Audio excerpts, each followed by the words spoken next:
How to disable autocorrect on Microsoft SwiftKey. Microsoft SwiftKey is an intelligent keyboard that learns your writing style to help you type faster. In this regard, there is an autocorrect option that automatically corrects misspelled words. I have already opened a chat and I will demonstrate how autocorrect works.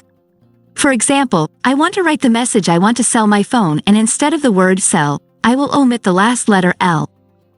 When I press the space button on the keyboard, you can see that the word is spelled correctly due to the enabled autocorrect option.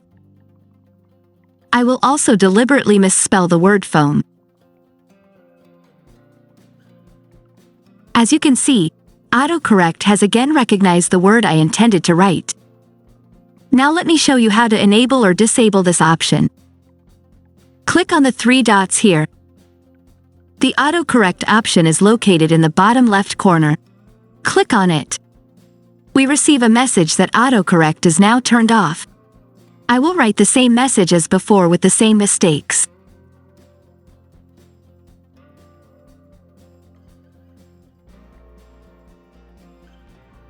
As you can see, the words are not corrected. Depending on whether you find this option helpful or not, enable or disable it according to your needs. I hope you liked the video. Let us know in the comments if you like the autocorrect option or not. Subscribe to the channel.